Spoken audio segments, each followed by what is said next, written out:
খৈৰাবাৰী ব্লকত 102টা আত্মসহায়ক গোটক চেক বিতৰণ। ওদালগুৰি জিলাৰ খৈৰাবাৰী ব্লকৰ অধীনত জীৱিকা সখী অভিযান আঁচনিৰ মহিলা সবলীকৰণৰ উদ্দেশ্যে 102টা আত্মসহায়ক গোটক 4,9,00,000 টকাৰ চেক আজি বিতৰণ কৰা হয়। আৰু এগৰাকী ব্যক্তিগতভাৱে মহিলাৰ লোনৰ চেক দিয়া হয়। আত্মসহায়ক গোটৰ অধিক উত্তৰণৰ বাবে এই সমূহ চেক বিতৰণ কৰা হৈছে। ভেৰগাঁও SBI পৰিচালক, HDFC পৰিচালক টংলা, নামখলৰ গ্ৰামীণ বেংকৰ পৰিচালক, খৈৰাবাৰী ইউকো বেংকৰ পৰিচালকে চেক বিতৰণ কৰিছে। চেক বিতৰণ অনুষ্ঠানত জ্যেষ্ঠ সাংবাদিক দীপেন ডেকা, SRLM খৈৰাবাৰীৰ BC খেৰুত পোখৰেল চেক বিতৰণ কাৰ্যসূচী পৰিচালনা কৰে। SRLMৰ BPM দেৱজ্যোতি কুমাৰে, HDFCৰ উপ পৰিচালক অলকেশ ডেকা, ভেৰগাঁৱৰ SBIৰ সহকাৰী পৰিচালক ৰাজা কুমাৰ শ্বাহ, জীৱিকা সখী বন্তি ৰাভা আদিয়ে বক্তব্য আগবঢ়ায় উক্ত অনুষ্ঠানটিত। উক্ত অনুষ্ঠানতে অঞ্চলটোৰ বহু গণ্যমান্য ব্যক্তি উপস্থিত থকাও পৰিলক্ষিত হয়। জীৱিকা অভিযান খৈৰাবাৰী উন্নয়ন খণ্ডৰ অন্তৰ্গত আমি ইয়াৰ এটা ক্ৰেডিট কেম্প অৰ্গেনাইজ কৰিছিলোঁ আৰু ইয়াতে 101টা SHG ক্ৰেডিট লোন দিয়া গ'ল বেংকৰ ফালৰ পৰা। 4,09,00,000 টকা দিয়া গ'ল তেখেতসকলক। আৰু ইয়াত এটা ইণ্ডিভিজুৱেল এজনী গোটৰ সদস্যক দিয়া গ'ল 1,50,000 টকা লোন দিয়া গ'ল আজিৰ প্ৰগ্ৰেমত। আৰু ইয়াতে আপোনাৰ HDFC টংলা ব্ৰাঞ্চৰ মেনেজাৰ, SBI ভেৰগাঁৱৰ মেনেজাৰ, EGBB নামখোলাৰ মেনেজাৰ আৰু ইউকো খৈৰাবাৰীৰ মেনেজাৰ উপস্থিত আছিল। তেওঁলোকক কি কাৰণত দিয়া হয়? তেওঁলোকৰ জীৱিকাৰ ক্ষেত্ৰত যিটো জীৱিকা লৈ আছে সেইটো জীৱিকাৰ উত্তৰণৰ কাৰণে লোনটো বেছিকেলি দিয়া গ'ল।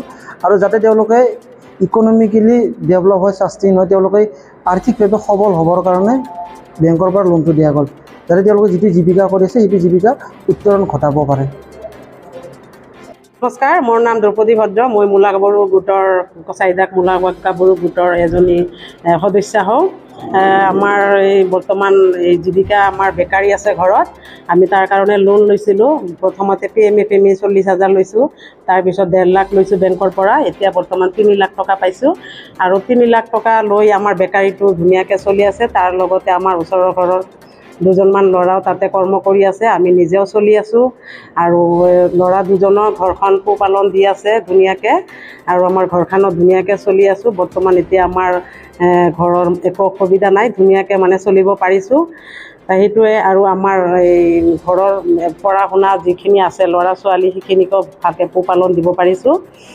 আৰু ঘৰত একো অসুবিধা নাই। বৰ্তমান আমাৰ NRLMকো ধন্যবাদ, অসম চৰকাৰ হিমন্ত বিশ্বকো ধন্যবাদ, আৰু আমাৰ SHG হোৱাৰ কাৰণেও ধন্যবাদ। VO CLF চবকে আমি ধন্যবাদ জনাইছোঁ। আজি গোটখিনি হোৱাৰ কাৰণে আমি ইমানখিনি আগবাঢ়ি যাব পাৰিছোঁ।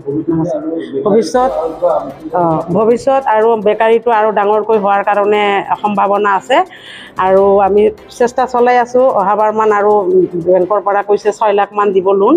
6 লাখ লোন পালে আমি তাৰে পৰা আৰু আমি লৈ আৰু উন্নতিও হ'ব পাৰিম বুলি ভাবিছোঁ। আৰু আমি মাৰ্কেটটো আমি লোকেল মাৰ্কেটে কৰি আছোঁ, লোকেলতে দি আছোঁ। দোকানে দোকানে আমাৰ মালবিলাক ছাপ্লাই দিয়া হয়। তাৰোপৰি আজি আমি ইয়াতে যেনিবা মিটিং হৈছে, তাতেও চাহহাতে অৰ্ডাৰ কৰিছে, আমি ইয়াতে লৈ আনিছোঁ। চাহৰ যোগাৰখিনি আমি ইয়াতে আনিছোঁ গোটৰ হৈ। খৈৰাবাৰীৰ পৰা দীপেন ডেকাৰ ৰিপৰ্ট, অমৃত নিউজ 24/7। অমৃত প্ৰবাহ অসমীয়া সাপ্তাহিক কাকতৰ ডিজিটেল সংস্কৰণ